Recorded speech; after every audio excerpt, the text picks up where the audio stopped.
News, सच जरूरी है। नमस्कार दर्शकों, मैं श्रद्धा तिवारी और आप देख रहे हैं MNS न्यूज टीवी। तो आइए देखते हैं आज की खास खबर। एक नजर आज की हेडलाइंस की ओर। अन्ना हजारे ने बताई आपकी शिकस्त की वजह। राजनीति में एंट्री की अटकलों के बीच नीतीश के बेटे का बड़ा बयान। राष्ट्रीय शिक्षा नीति पर धर्मेंद्र प्रधान का सीएम स्टालिन। तो आइए देखते हैं खबरें विस्तार से। अन्ना हजारे ने बताई आपकी शिकस्त की वजह। सामाजिक कार्यकर्ता अन्ना हजारे ने शुक्रवार को आम आदमी पार्टी के मुखिया अरविंद केजरीवाल की हार के कारणों को स्पष्ट किया है। उन्होंने कहा कि केजरीवाल दिल्ली के मुख्यमंत्री के तौर पर अच्छा काम कर रहे थे। उन्हें मुख्यमंत्री के तौर पर समाज के लिए एक मिसाल कायम करनी चाहिए थी, लेकिन वह धीरे धीरे भटकने लगे। इसके चलते आखिरकार जनता ने उन्हें सबक सिखाया। अन्ना हजारे की वह शख्स हैं जिनके भ्रष्टाचार विरोधी आंदोलन से आम आदमी पार्टी का जन्म हुआ। केजरीवाल कभी भ्रष्टाचार विरोधी आंदोलन में हजारे के सहयोगी थे, लेकिन 2012 में उन्होंने आम आदमी पार्टी बना ली, जिसके बाद दोनों अलग हो गए। दिल्ली के नए मुख्यमंत्री के बारे में अन्ना हजारे ने कहा कि एक महिला का राष्ट्रीय राजधानी का सीएम बनना गर्व की बात है। सामाजिक कार्यकर्ता अन्ना हजारे ने संवाददाताओं से बात करते हुए कहा कि पिछले मुख्यमंत्री अच्छा काम कर रहे थे और 3 बार दिल्ली के मुख्यमंत्री बने। मैंने उनके खिलाफ कुछ नहीं कहा क्योंकि वह अच्छा काम कर रहे थे, लेकिन फिर धीरे धीरे उन्होंने शराब की दुकानें खोलनी शुरू कर दी और लाइसेंस जारी करने लगे।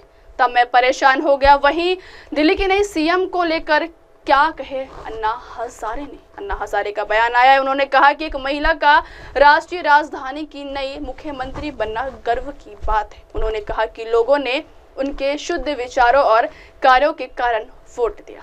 अगली खबर, राजनीति में एंट्री की अटकलों के बीच नीतीश के बेटे का बड़ा बयान। बिहार के मुख्यमंत्री नीतीश कुमार के बेटे निशांत कुमार ने शुक्रवार को एक बड़ा बयान दिया है। उन्होंने राज्य के लोगों से आगामी विधानसभा चुनाव में उनके पिता नीतीश कुमार को फिर से सत्ता में लाने के लिए वोट देने की अपील की। उन्होंने यह भी कहा कि उनके पिता 100% फिट हैं। बता दें कि नीतीश कुमार के बेटे निशांत कुमार की राजनीति में एंट्री को लेकर अटकलें लग रही है। इसे लेकर मंत्रियों के बयान भी सामने आए हैं। अटकलों में कहा गया है कि निशांत कुमार के बेटे की होली के बाद राजनीति में एंट्री हो सकती है। इन अटकलों के बीच शुक्रवार को निशांत कुमार का बयान सामने आया। हालांकि निशांत ने पटना हवाई अड्डे पर पत्रकारों से बातचीत में अपनी राजनीति में प्रवेश को लेकर चल रही अटकलों पर कुछ भी नहीं कहा। दिल्ली में एक शादी समारोह में शामिल होने के बाद निशांत कुमार पटना लौटे थे। निशांत ने संवाददाताओं से कहा कि यह चुनावी साल है। मैंने पहले भी लोगों से अपील की थी कि वे मेरे पिता को वोट दें और मैंने अब भी वही किया है। उन्होंने बिहार के लिए बहुत काम किया है और उनके सत्ता में लौटने से विकास की प्रक्रिया जारी रहेगी। हाल ही में यह अटकलें भी तेज हो गई है कि निशांत कुमार की जद्दू में एंट्री हो सकती है, खासकर जब यह सवाल उठ रहा है कि अगर नीतीश कुमार इस्तीफा देते हैं तो पार्टी में उत्तराधिकारी की योजना क्या होगी। कुछ मीडिया रिपोर्ट्स में यह भी दावा किया गया है कि निशांत राज्य विधानसभा चुनाव में हरनौत क्षेत्र से अपना राजनीतिक करियर शुरू कर सकते हैं, जहां से उनके पिता कई दशकों पहले निर्वाचित हुए थे। अगली खबर, राष्ट्रीय शिक्षा नीति पर धर्मेंद्र प्रधान का सीएम स्टालिन को लेटर। राष्ट्रीय शिक्षा नीति को लेकर केंद्र और तमिलनाडु सरकार के बीच टकराव चल रहा है। इस बीच केंद्रीय शिक्षा मंत्री धर्मेंद्र प्रधान ने सीएम स्टालिन को एक लेटर लिखा है।